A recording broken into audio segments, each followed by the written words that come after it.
በስመ አብ ወወልድ ወመንፈስ ቅዱስ አሐዱ አምላክ አሜን። ይህን የሚሰሙ ጆሮዎቻችሁ የተመሰገኑ ናቸው። ድምፀ ተዋህዶ ድምፀ ተዋህዶ የኢትዮጵያ ኦርቶዶክስ ተዋህዶ ቤተክርስቲያንን ትምህርተ ሃይማኖት፣ ሥርዓተ እምነትና ክርስቲያናዊ ትውፊትን የሚያስተምር የሬዲዮ መርሃ ግብር ነው። ድምፀ ተዋህዶ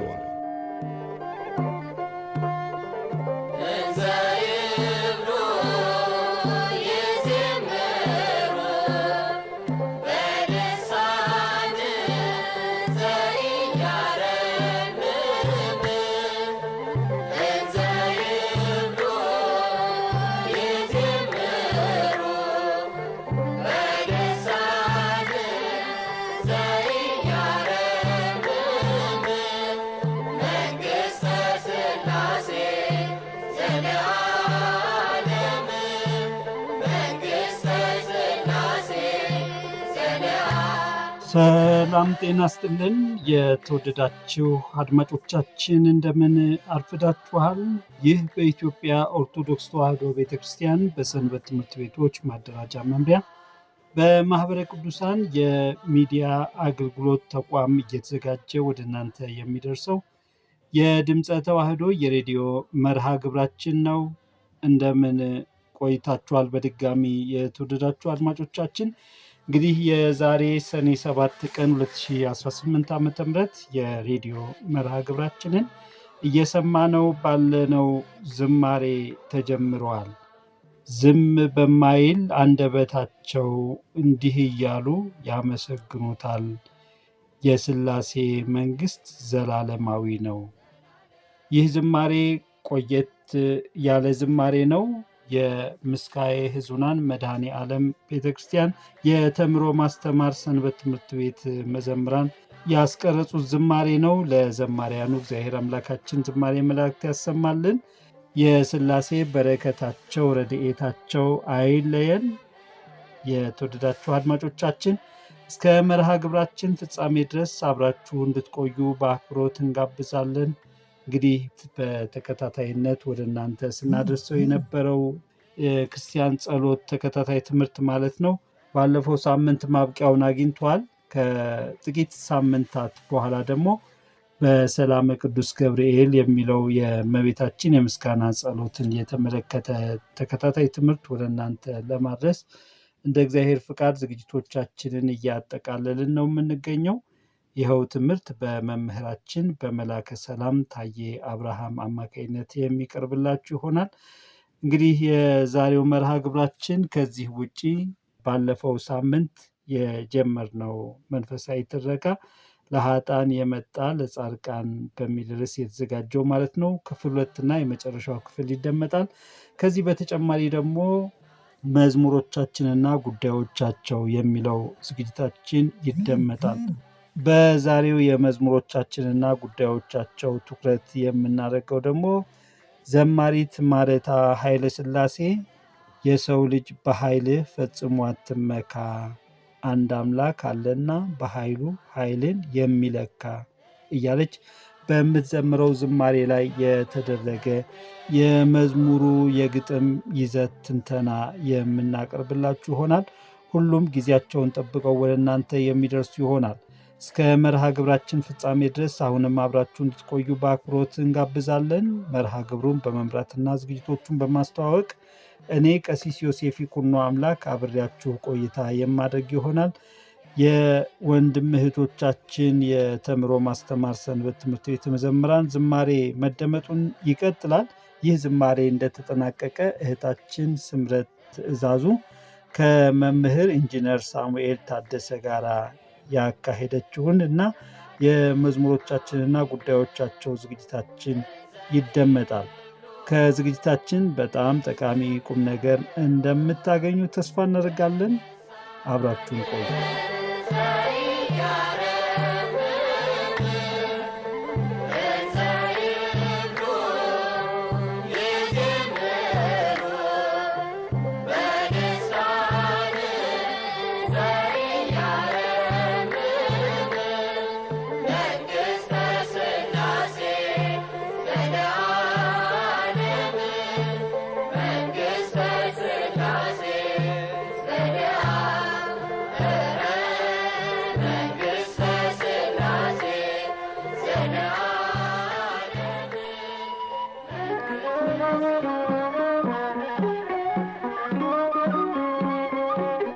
መዝሙሮቻችንና ጉዳዮቻቸው። ይህ በካሴት የተቀረጹና ያልተቀረጹ በልዩ ልዩ ገጣሚያንና ዘማሪያን ተዘጋጅተው ለአገልግሎት የዋሉ መዝሙሮችን የግጥም ይዘታቸውን የምንቃኝበት የሬዲዮ ዝግጅታችን ነው። የመዝሙሮቻችንና ጉዳዮቻቸው ዝግጅታችን በድምጸ ተዋሕዶ ሬዲዮ ይቀርባል። መዝሙሮቻችንና ጉዳዮቻቸው። ሰላም ጤና ይስጥልን የተከበራችሁ አድማጮቻችን እንደምን ሰንብታችኋል? እንግዲህ እንደተለመደው በድምጸ ተዋሕዶ የሬዲዮ መርሃ ግብራችን ላይ መዝሙሮቻችንና ጉዳዮቻቸው በሚል አምዳችን ስር የተለያዩ ዘማሪያን የዘመሩትን መዝሙሮች እያነሳን የይዘት ትንተና እናደርጋለን በግጥሞቹ ላይ።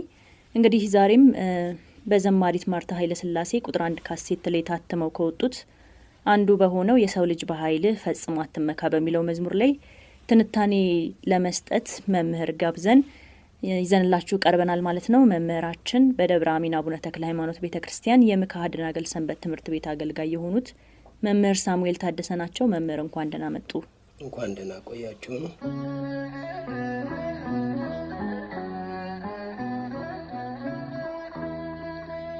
የሰው ልጅ በኃይል ፈጽሞ አትመካ፣ የሰው ልጅ በኃይል ፈጽሞ አትመካ፣ የሰው ልጅ በኃይል ፈጽሞ አትመካ፣ የሰው ልጅ በኃይል ፈጽሞ አትመካ። አንድ አምላክ አለና በኃይሉ ኃይልን የሚለካ፣ አንድ አምላክ አለና በኃይሉ ኃይልን የሚለካ።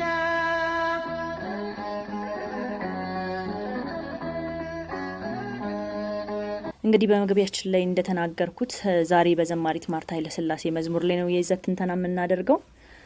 መዝሙሩም ደግሞ የሰው ልጅ በኃይል ፈጽሞ አትመካ የሚለውን ነውና ወደ ይዘት ትንተናው ዘልቀን ከመግባታችን በፊት አጠቃላይ እንግዲህ የመዝሙሩ ይዘት የሰው ልጅ በኃይል አትመካ፣ ሁሉን የሚፈጽም ሁሉን የሚያደርግ እግዚአብሔር ነው የሚል ይዘት ነው ያለውና ወደዛ እንግዲህ ከማለፋችን በፊት ሰው በእውቀቱና በጉልበቱ ለመታበይ ምክንያት የሚሆኑት ምንድን ናቸው የሚለውን እስኪ ትንሽ ያብራሩልን። እሺ፣ እግዚአብሔር ይስጥልን። እንግዲህ ሰዎች ሁሉ ጊዜ ወደ ራሳቸው ኃይልና ጉልበት ሊገቡ የሚችሉባቸው መሰረታዊ ነገሮች ብለው የሚታመኑት አንደኛ ሰዎች መጀመሪያ የተፈጠሩበትን ዓላማ ፈጣሪያቸውን በሕግ በስርዓት እንዲኖሩ ያዘጋጀውን መስመርና ሕግ ማስተዋል ሳይጀምሩ ወይ ደግሞ ማስተዋል ሲያቆሙ ወደ ራሳቸው ሀሳብና ወደ ራሳቸው ትምክህት ይገባሉ የሰው ልጆች። ይሄ ማለት ምንድን ነው? አንዳንድ ጊዜ የራሳችን የሰውነት መለኪያ እናበጃለን ማለት ነው። ሁሉ ጊዜ እኛ መለኪያችን እግዚአብሔር ነው። ሁሉ ነገር የምንመለከተው በእግዚአብሔር ነው። እግዚአብሔር ኃያል መሆኑን እናምናለን። እግዚአብሔር የዓለም ሁሉ ፈጣሪ መሆኑን እናምናለን።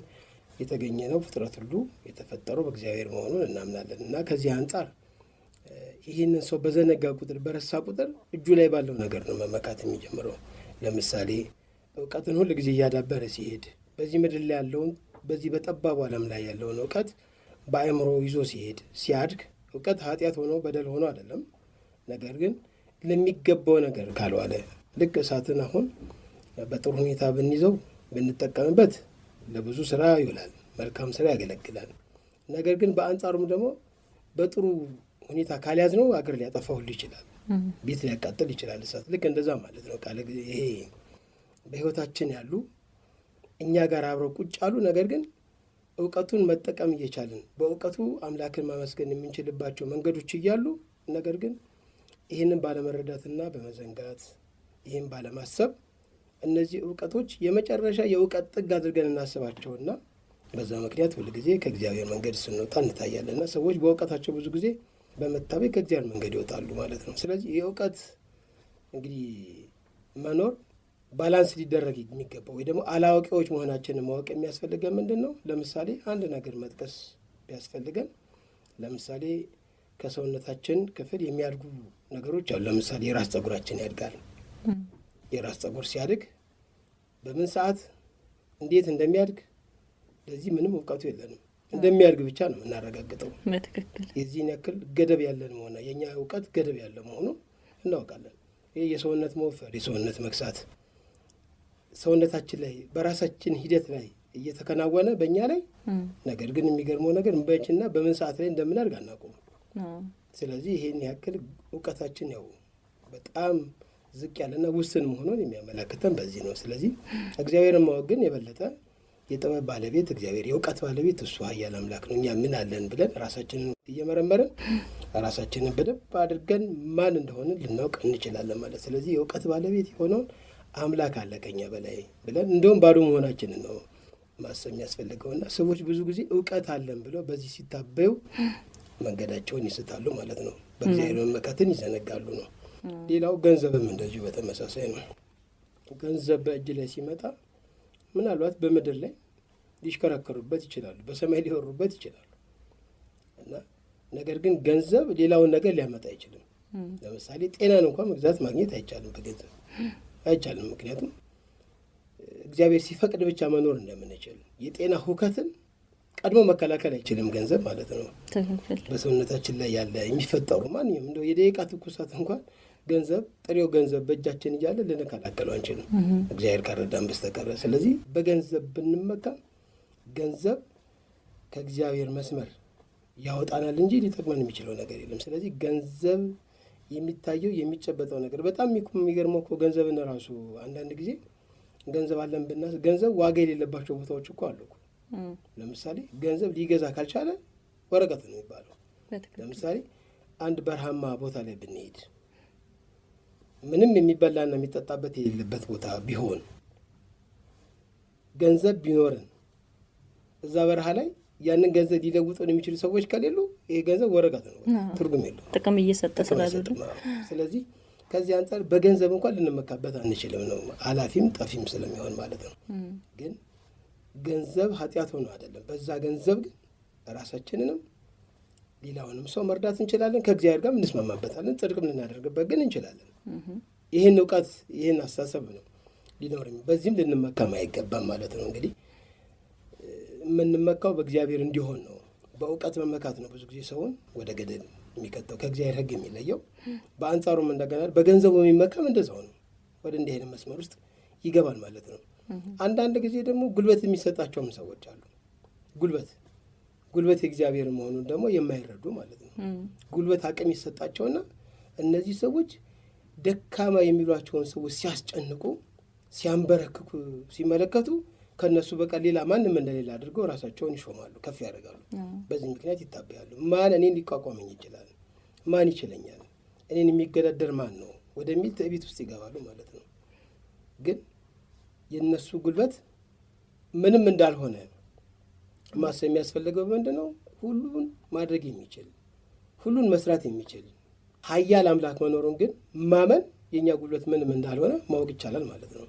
ከጉልበት አንጻር ብንመለከት የምንንቀሳቀስባቸው የሰውነት አካላት በሙሉ አንዱ አገልግሎቷን ብታቆም ማለት ነው። ለምሳሌ ጉልበት፣ አሁን ጉልበት ሎሚ የሚባል ነገር አለ ሰውነታችን እንዲንቀሳቀስ። በውስጡ ያሉ ቅባቶች አሉ እርስ በርስ አጥንት ተነካክቶ እንዳይቆስል እና በሽተኛ እንዳንሆን እግራችን እግዚአብሔር ይህንን በጥበቡ ሰርቶልናል በሰውነታችን እንኳን ማለት ነው።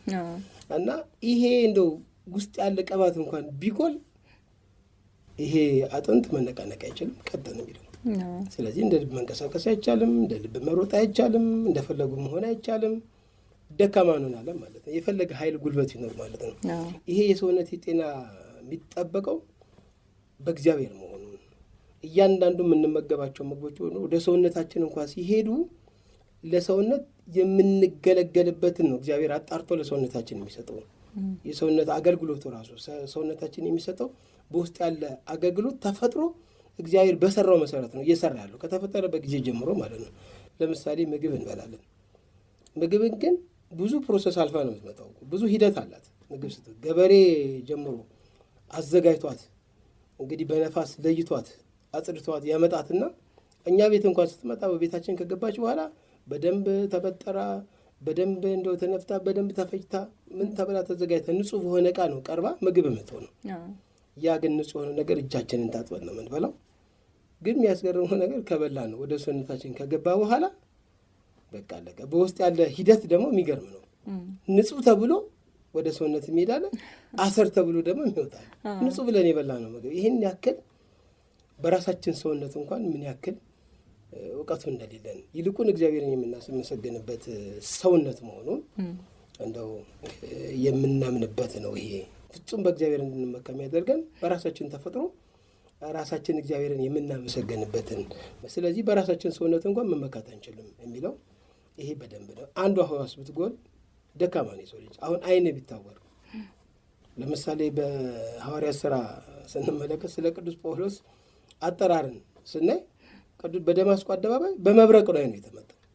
ያ ኃያል የነበረ እነ ቅዱስ እስጢፋኖስን ሲያስጨንቅ የነበረ ያኮ እግዚአብሔር ሲለየው አይኑን ብርሃን ሲነሳው ቀጠን ያለው ሳውል ሳውል ስለምን ታሳድደኛለህ አለ። በቃ እንዲህ አንተ እኔ ማሳድድ አንተ ማነህ አለ። እንደዚህ ኃይለኛ ሆንክ፣ ብርሃኔን የነሳኸኝ የጣልከኝ ኃያል ሆንክ ማን አንተ?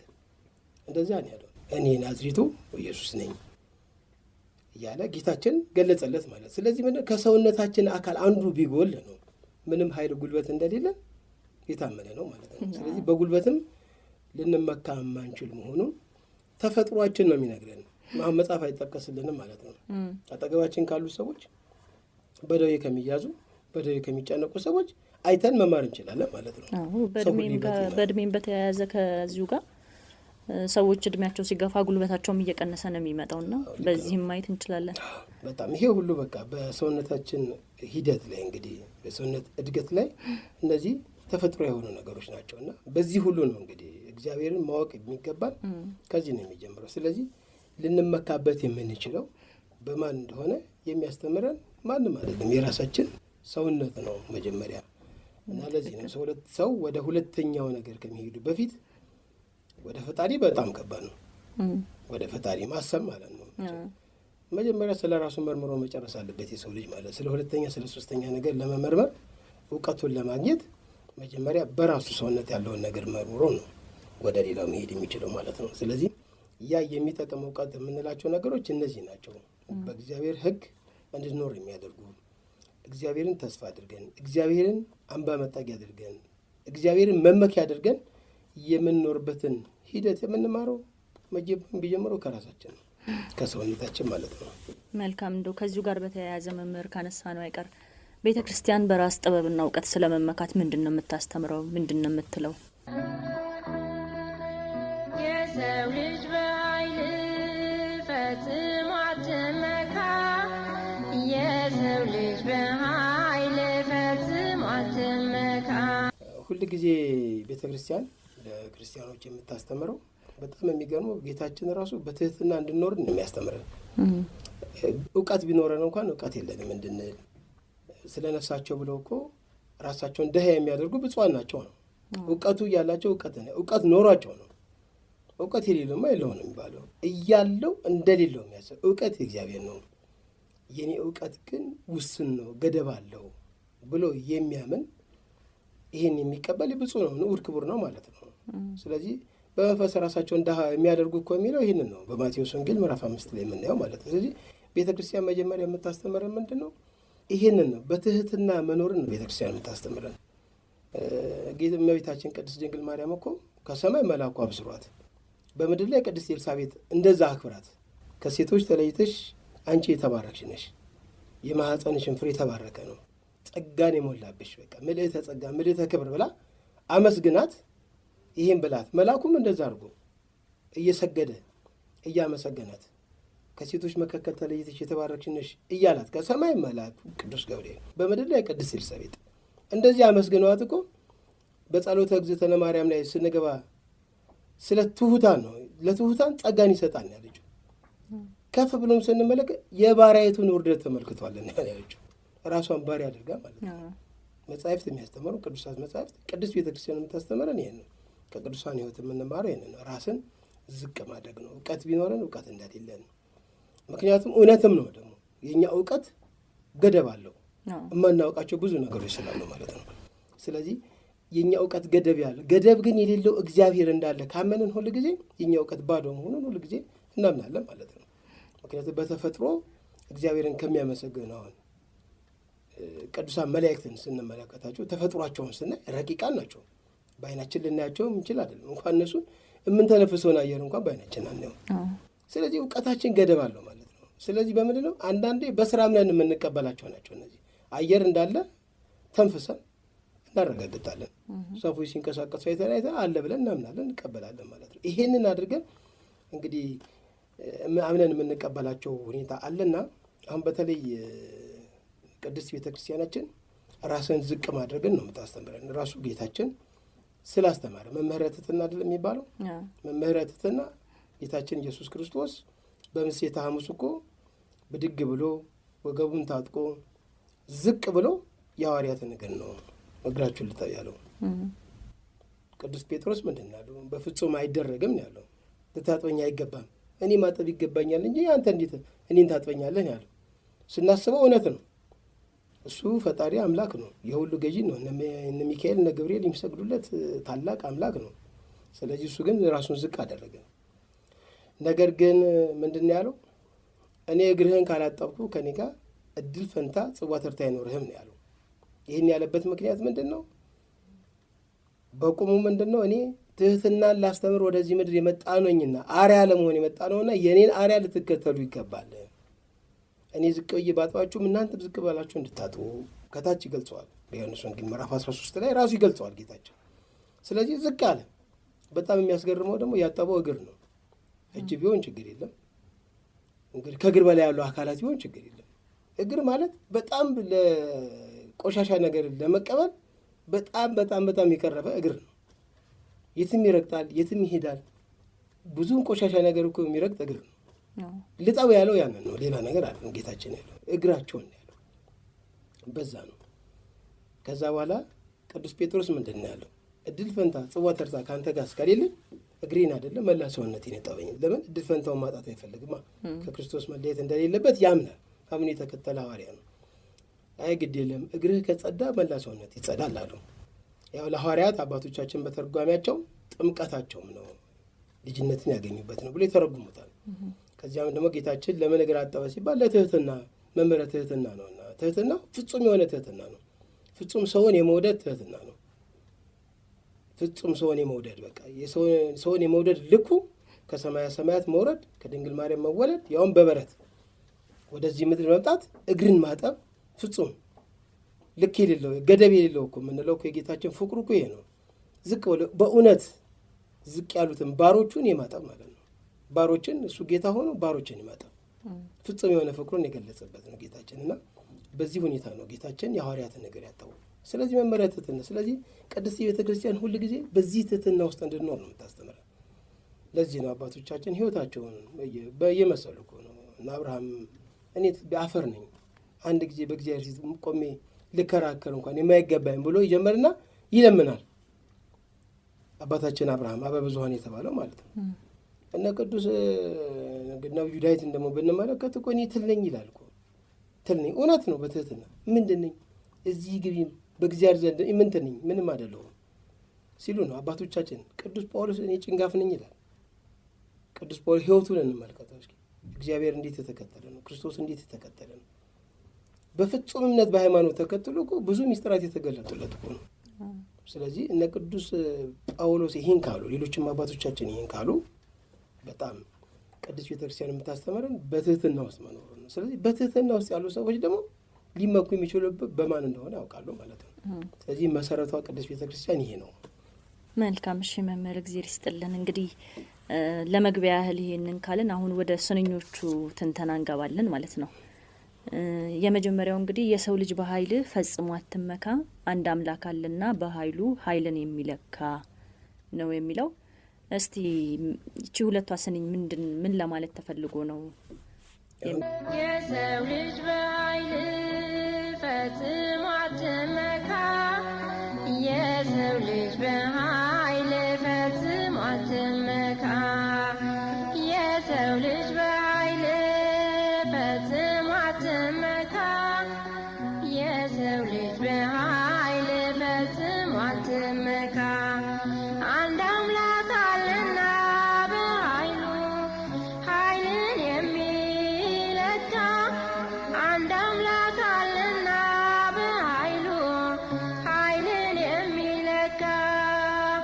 እንግዲህ ያው መዝሙሩ ሲያነሳ የሰው ልጅ ነው ያለው። በቃ ተገልጿል። የሰው ልጅ ማለት በዕለተ ዓርብ ባህርያ ሥላሴ የተፈጠረ እንግዲህ ከአራቱ ባህርያተ ሥጋና ከሶስቱ ባህርያተ ነፍስ ተዋህዶ ሰው የተሰኘ ማለት ነው። 7 ነገርን አስተባብሮ የያዘ ባህርያ ሥላሴ የተፈጠረ የሰው ልጅ ነው። በቃ ሌላ ነው የመላእክት አላለም፣ የሌላም አላለም። መዝሙር የሰው ልጅ ነው ያለው። ስለዚህ አንተ በዕለተ ዓርብ የተፈጠርክ የሰው ልጅ በኃይል ፈጽመ አትመካ ነው። በኃይል ሲባል ቅድም መግቢያችን ላይ ገልጽ ነው። ኃይል ሲባል እግዚአብሔር ለጊዜው በሰጠን ጤንነት በሰጠን ኃይል እንዳንመካበት ይህን ነው የሚያስተማረን። ሌላ በተሰጠን እውቀት እንዳንመካበት፣ ሶስተኛው ደግሞ በተሰጠን ብዕል ሊሆን ይችላል ሀብት፣ ንብረት፣ በዚህ እንዳንመካበት ነው። በኃይል ሲባል ሰው ኃይል ሊያገኝባቸው የሚችልባቸው ነገሮች እነዚህ ነገሮች ናቸው። ሌላ ነገር አይደለም። በቃ ኃይል የሚያገኘው ንጉሥ ሲነግስ እኮ ሰራዊትን በሙሉ የሚያዘምተው እኮ ኃይል የሚያገኘው እግዚአብሔር ሲያከብረው ብቻ እኮ ነው፣ ሲሰጠው ነው። ታዲያ ማንም ሊገዛለት አይችልም። ስለዚህ ያንን ኃይል አገኘው ብሎ ግን በዛ እንዲመካ ግን እግዚአብሔር አይፈቅድም ነው፣ መሆንም የለበትም። ለምን? ኃይል ባለው ሁሉም ማስተዳደር በሚችል የኃያላን ኃያል ይባላል እግዚአብሔር አይደለም? የኃያላን ኃያል ይባላል እግዚአብሔር። ኃያላን የሚባሉ እንግዲህ ሰዎችን ኃያላን ልንል እንችላለን፣ ቅዱሳንን። ምክንያቱም ሁል ጊዜ በስራቸው በግብራቸው ሁል ጊዜ ቅዱሳን ከኃይል ወደ ኃይል የሚሄዱ ናቸው። ከኃይል ወደ ኃይል፣ ከጽድቅ ወደ ጽድቅ፣ ከበረከት ወደ በረከት የሚሻገሩ ናቸው። አባቶቻችን ሕይወታቸው ነው። እነዚህ ኃያላን ይባላሉ። ለምን? የምድር ሕግና ስርዓት እንኳን አይገድባቸውም፣ እውነት ለመናገር ማለት ነው። ለምን? ለሰማያዊ መንግስት የተገዙ በመሆናቸው የምድር ስርዓት እንኳን ለእነሱ እኮ አይሰራም። አባቶቻችን ነጽሮተ ስሉስ የቀደሱ እኮ የደረሱ እኮ አባቶቻችን እኮ ስንመለከታቸው ቅዱስ ጳውሎስ እስከ 3ኛው ሰማይ ድረስ ተነጥቆ ሄዷል። እነ ተክለ ሃይማኖት እኮ ከሱራፌል ጋር እኮ አመስግነዋል። 25ኛ ሆነው ቆመው አመስግነዋል። ማይጠንቱን እኮ አጥነዋል እኮ። የምድር ስርዓት አይገዛቸውም ማለት ነው። የምድር ህግ አይገዛቸውም። ከዛ ያለፉ ናቸው ማለት ነው። የምድር ህግ የምንለው ለምሳሌ የመሬት ስበታውን እኛ የትም መሄድ አንችልም። ከመሬት ተላቀን 1 ሚሊም ከፍ ማለት አንችልም። ትክክል። እነሱ ግን መሄድ ይችላሉ። ደመና ጠቅሰው መሄድ መሻገር ይችላሉ። አባቶቻቸው ህይወታቸው ነው። ስለዚህ ኃያላን ናቸው። የእነዚህ ግን የኃያላን ኃያል የሆነ አምላክ እንዳለ ግን የታመነ ነው። እሱን መንገዱን የእሱን መስመር ተከትለው እሱን አምነው የሄዱ ሰዎች ከኃይል ወደ ኃይል ይሄዳሉ ቅዱሳን አባቶቻችንና ስለዚህ አምላካችን የኃያላን ኃያል እንለዋለን። ስለዚህ ሁሉን ነገር ማድረግ የሚችል እሱ ነውና የሰው ልጅ የተባለ ባህርያ ሥላሴ የተፈጠረው ነው። ስለዚህ ይሄ የሰው ልጅ በኃይልህ፣ በጉልበትህ፣ በእውቀትህ፣ በገንዘብህ አትመካ ይልና አንድ አምላክ አለና ይላል። አንድ አምላክ ዓለምን የሚያስተዳድር ዓለምን የሚመግብ ዓለምን ካለመኖር ወደ መኖር ያመጣ ዓለምንም አሳልፈው የሚወስድ አምላክ ግን አለ። አምላክ አለ። ሰማይና ምድርን የፈጠረ አምላክ ማለት ነው። የሚታየውንም የማይታየውንም የፈጠረ አምላክ አለ። ስለዚህ አንድ አምላክ አለና በኃይሉ ኃይልን የሚለካ ማለት ነው። ዋናው ለኪው እሱ ነው። ስለዚህ ከሱ አንጻር ስንመለከት ስናስብ የሰው ልጅ ኢምንት መሆኑ በዚህ ነው የምንረዳው። ቅዱሳን ያን ሁሉ ጸጋና በረከት ያ ሁሉ ሀብት ሰጥቷቸው የሚያስገርመው ነገር ከእግዚአብሔር ኃይል ውጭ ግን መሆን አይችሉም። በዚህ ጭቅፍ ውስጥ ነው ያሉት። ለዚህ ነው በተጋድሏቸው እንኳ ላይ ስንመለከት በጣም እኔ የሚያስገርመኝ አሁን የአባታችን የአቡነ ተክለ ሃይማኖት ገድል ላይ አባታችን ብዙ ትሩፋትን ሰርተው የሐዋርያነትን የሰማዕትነትን ስራ ሰርተው በስተመጨረሻ በዓት ይዘው ደግሞ ደብረ አስቦ ላይ እንግዲህ በጣም ያስገርም 22 ዓመት በሁለት እግራቸው 7 ዓመት ደግሞ በአንድ እግራቸው ቆመው ጌታችን ተገልጾላቸው ቃል ኪዳን ገብቶላቸው በቃ እረፍት እንግዲህ እንደሚያሳርፋቸው ከገለጸላቸው በኋላ የሚናገሩት ነፍስ ከስጋዬ በምትለይ ጊዜ ቅዱስ ሚካኤልን ላክልኝ። ምክንያቱም አብዱል ማኮስ የሚባለው ጠላት ነፍሴን እንዳያስደነግጣት ነፍስ ከስጋዬ በዚህ ሁሉ ክብር እያሉ በጣም የሚገርሙ ራሱ መስክሮላቸው እኔ ራሴ እቀበልሃለሁ፣ ሚካኤልን እልክልሃለሁ፣ እኔም እቀበልሃለሁ እኮ ነው ያላቸው። ግን አብዱል ማኮስ ደግሞ ነፍሴን እንዳያስደነግጣት ፍጹም እምነታቸው በእግዚአብሔር መሆኑ ኃይል እግዚአብሔር መሆኑ ያለ እግዚአብሔር ምንም ማድረግ የማይቻል መሆኑ አስተምሮናል። አባቶቻችን እኮ ቅዱሳኑ ንጹሐኑ እግዚአብሔር ሲታመን ብቻ ይሄ መሆን እንደሚችል ማለት ነው። ከነ ተክለ ሃይማኖት የምንማር ይሄ ነው። ስለዚህ ኃይል የሚያሻግር እሱ መሆኑን በደንብ አድርጎ አባቶቻችን ህይወታቸው። ስለዚህ አንድ አምላክ አለና በኃይሉ ኃይልን የሚለካ ሲል የኛ መለኪያችን ራሱ ባለቤቱ እግዚአብሔር ነው። እሱ ነው የሚለካን። እኛን ኃይልን የሚሰጥ እሱ ነው። ቢፈልግ የሚወስድ እሱ ነው። የሚለካውም እሱ ነው። ይህን ለማለት ነው እንግዲህ የመጀመሪያው ሁለት ስንኝ ይህንን ይመስላል። መልካም እሺ፣ እንቀጥላለን። እንግዲህ ቀጣዩ ደግሞ ኃይል እንደ ሶምሶን ከአምላክ ሲሰጥ እንጂ በጉልበት መመካት ለማንም አይበጅ ነው የሚለው። እንግዲህ ኃይል እንደ ሶምሶን ከአምላክ ሲሰጥ እንጂ ኃይል እንደ ሶምሶን ከአምላክ ሲሰጥ እንጂ በጉልበት መመካት ለማንም አይበጅ በጉልበት መመካት ለማንም አይበጅ።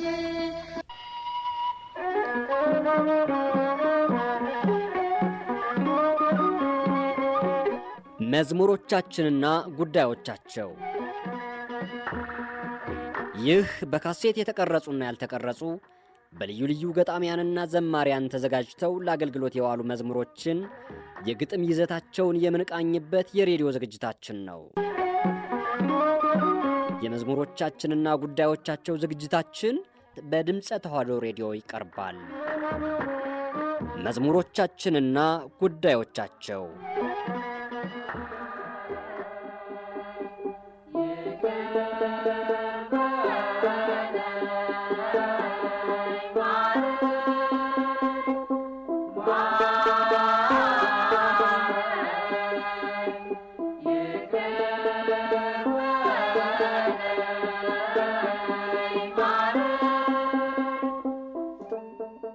የተወደዳችሁ አድማጮቻችን እየተከታተላችሁ የምትገኙት የዕለተ ሰንበት ሰኔ 7 ቀን 2018 ዓ.ም የድምፀ ተዋሕዶ የሬዲዮ መርሃ ግብራችንን ነው። የድምፀ ተዋሕዶ ሬዲዮ መርሃ ግብር በየሳምንቱ በዕለተ ሰንበት በዚህ ሰዓት በማኅበረ ቅዱሳን የሚዲያ አገልግሎት ተቋም እየተዘጋጀ ወደ እናንተ የሚደርስ መንፈሳዊ የሬዲዮ መርሃ ግብር ነው። እንግዲህ ቀደም ብለን የመዝሙሮቻችንና ጉዳዮቻቸው ዝግጅታችንን አስደምጠናቸዋል። በዛሬው ዝግጅታችን ታዲያ የማረታ ኃይለ ሥላሴ ዝማሬ የሆነውንና የሰው ልጅ በኃይልህ ፈጽሞ አትመካ የሚለው ዝማሬ የግጥም ይዘት ትንተና የተደረገበት ክፍል 1 ዝግጅት ነው የቀረበልን። ዝግጅቱ አልተጠናቀቀም። ሳምንት ተከታዩን ክፍል ወደ እናንተ የምናደርስ ይሆናል። በዝግጅቱ የተሳተፉትን እህታችን ስምረት ትእዛዙንና ወንድማችን መምህር ኢንጂነር ሳሙኤል ታደሰን በያሉበት በጤና ይጠብቅልን፣ ቃለ ሕይወት ያሰማልን እንላለን። እየሰማነው ያለነውና የማኅበረ ቅዱሳን ዘማሪያን ማረኝ ይቅር በለኝ እያሉ የሚዘምሩት ዝማሬ ተከታዩን የአየር ሰዓት ይረከባል። ይህ ዝማሬ እንደተጠናቀቀ ደግሞ ባለፈው ሳምንት የጀመርነው ትረካ ይደመጣል። ለኃጥአን የመጣ ለጻድቃን የሚለው ትረካ ከሐመር መጽሔት ነው ያገኘነው። አቅራቢቷ ደግሞ እህታችን ታሪኳ አራርሶ ናት። ለእህታችን ታሪኳና በሐመር መጽሔት ለሚያገለግሉ ወንድም እህቶቻችን ሁሉ ቃለ ሕይወት ያሰማልን እንላለን። አሁንም እስከ መርሃ ግብራችን ፍጻሜ ድረስ አብራችሁ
Amen.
ለሃጣን የመጣ ለጻድቃን በአስፋው ለገሰ።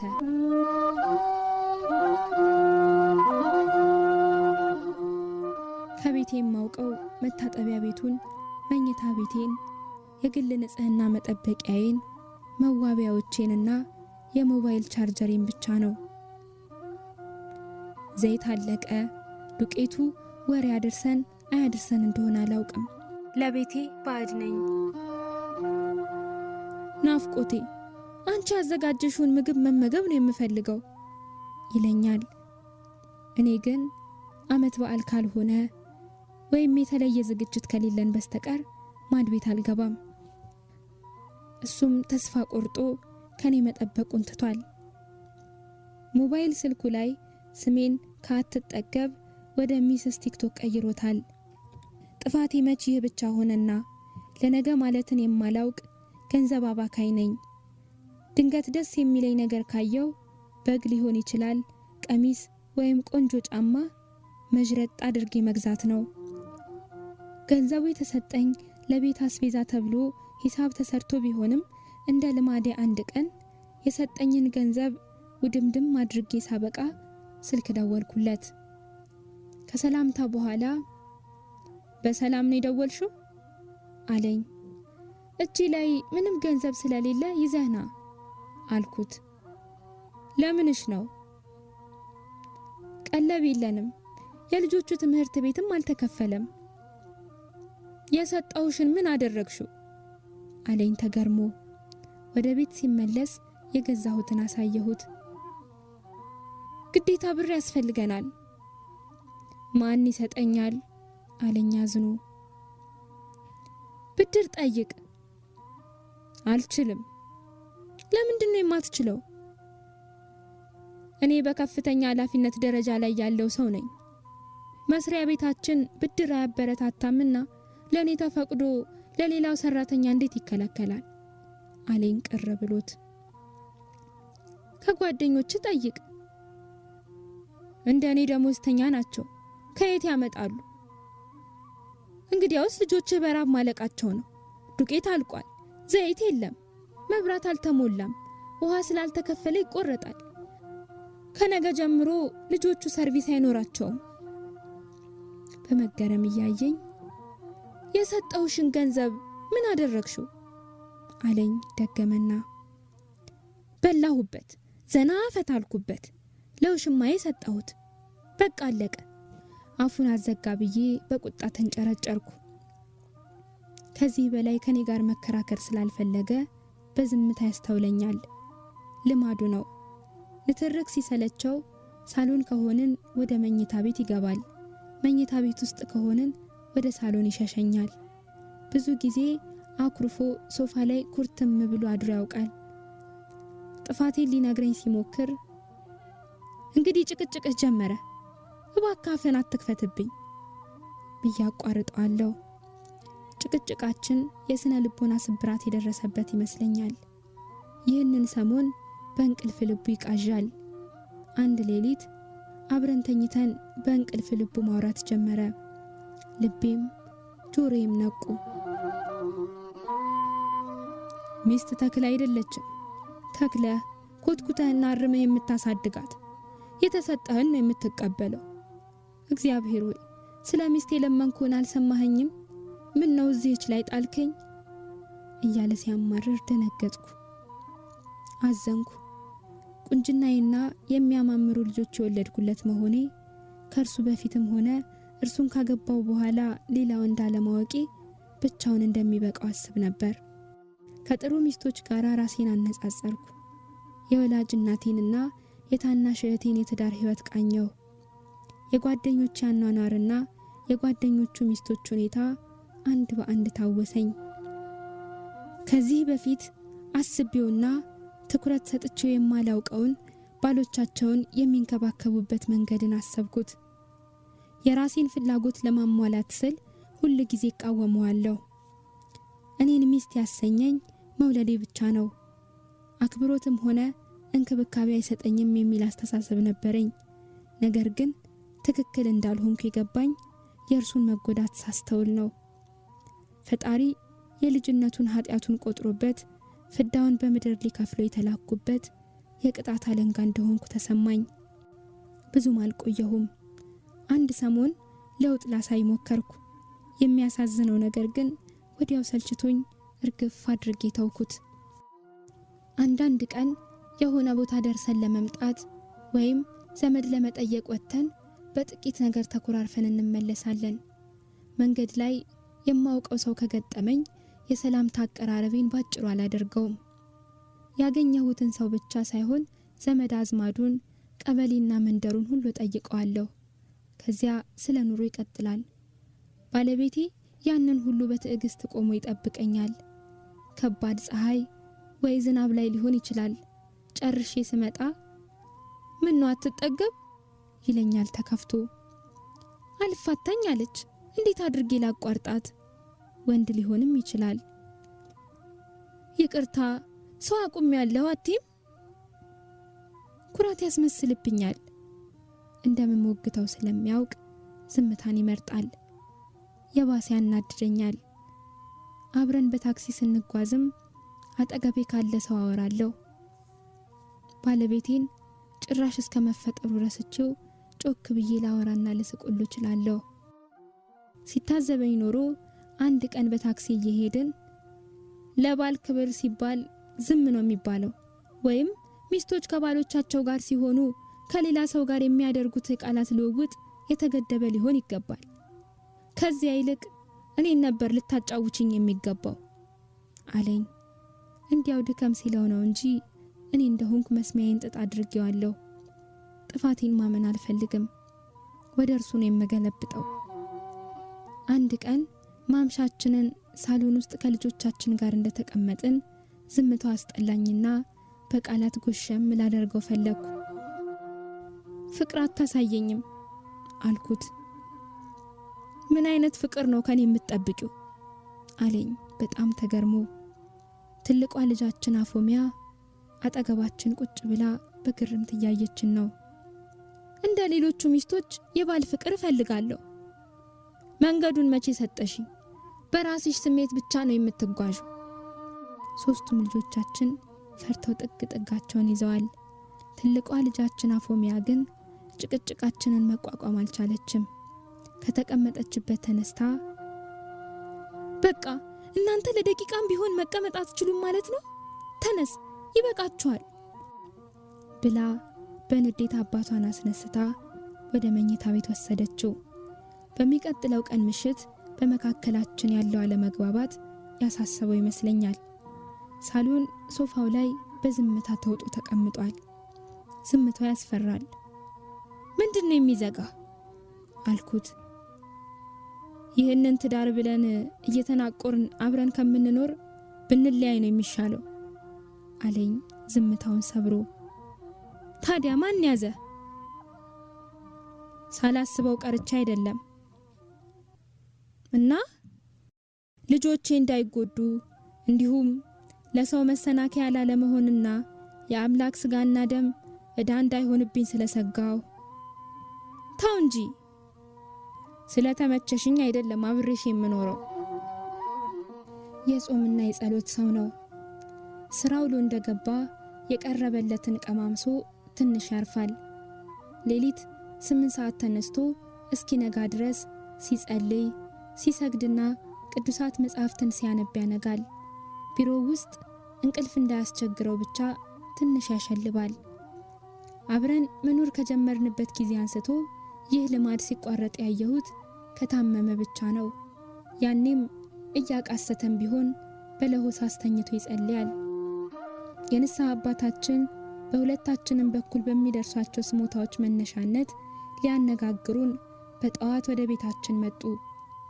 ልጆቻችንንም ጭምር ሰብስበውን የጋራ ጸሎት አድርሰን ሳሎን እንደተቀመጥን ምንድነው ችግራችሁ ልጆቼ ሲሉ ጠየቁን። ይጫነኛል፣ እኔ በከፈትኩልሽ ቦይ ፍሰሽ ነው የሚለኝ አልኳቸው። እንደሚልሽ ብትሆኚ ምን ይጎዳሻል አሉኝ በጥቃቅን አይኖቻቸው እየመረመሩኝ። አልችልም፣ በዓለም እየኖርኩ እንደዚያ ማድረግ አልችልም። ቅዱስ ቁርባን መቀበል አቋርጣችኋል አሉኝ የችግራችን አንዱ መንስኤ ይህ መሆኑን እየጠቆሙን። አዎ አቋርጠናል፣ ሰላም የለንም አባታችን አለ በሐዘን።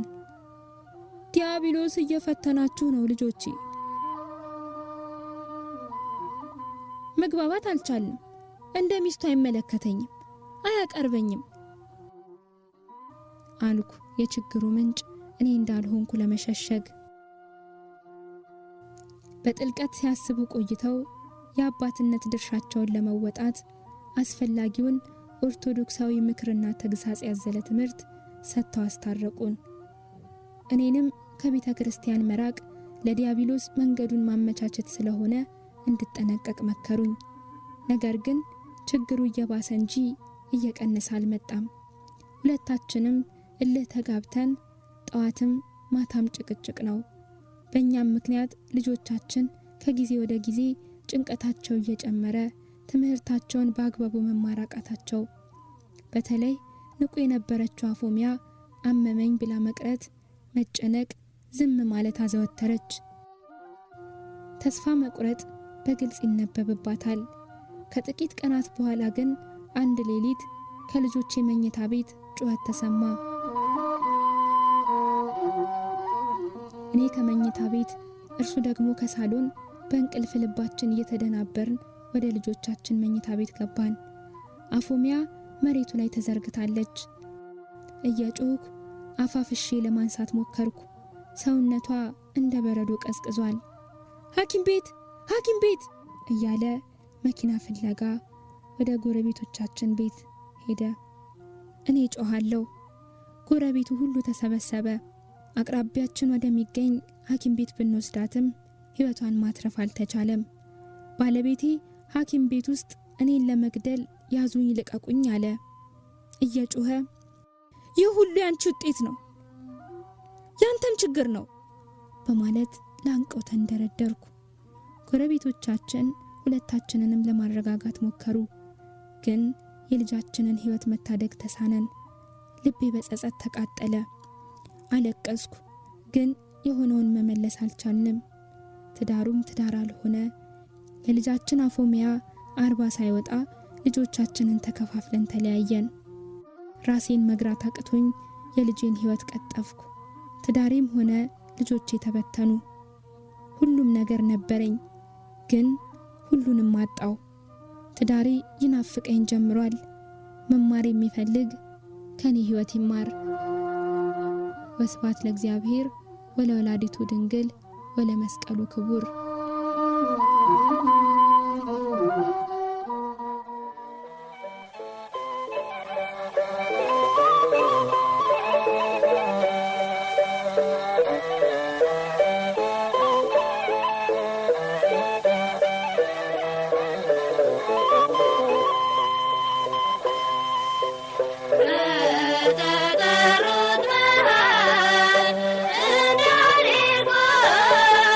Yeah.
የተወደዳችሁ አድማጮቻችን ትረካውን ተከታትለን ተመልሰናል። ከትረካው በጣም ጠቃሚ ምክርና ትምህርት እንዳገኛችሁ ተስፋ እናደርጋለን።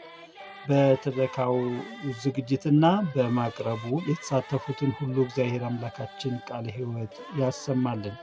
እንግዲህ የተወደዳችሁ አድማጮቻችን እየተከታተልነው ያለነው የዕለቱ መርሃ ግብር ወደ መጠናቀቁ እየቀረበ ነው። በተከታዩ ዝማሬ የዛሬው መርሃ ግብራችንን እናጠናቅቃለን። ሳምንት በተመሳሳይ ሰዓት በልዩ ዝግጅት ወደ እናንተ የምንደርስ ይሆናል። የእግዚአብሔር አብ ጸጋ፣ የእግዚአብሔር ወልድ ፍቅር፣ የእግዚአብሔር መንፈስ ቅዱስ አንድነት ቸርነት፣ የእመቤታችን የቅድስት ድንግል ማርያም ወላዲተ አምላክ አማላጅነት፣ የቅዱሳን አባቶቻችንና እናቶቻችን በረከታቸው፣ ድል የማትነሳ ጥርጥር የሌለባት ንጽሕት ቅድስት ተዋሕዶ እምነታቸው በእኛ ላይ ጸንታ ትኑር ለዘላለሙ አሜን።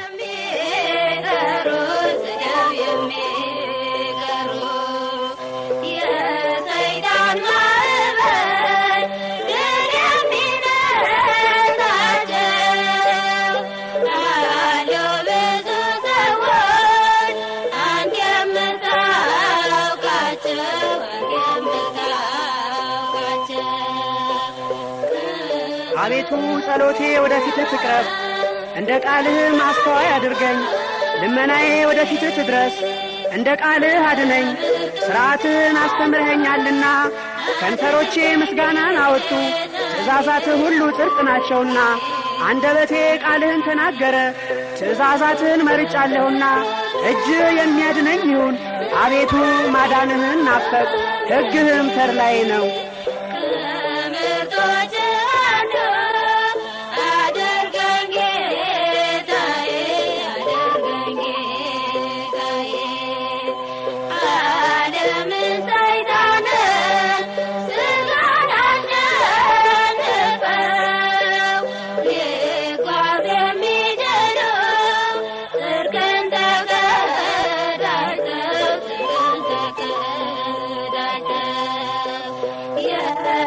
Yeah.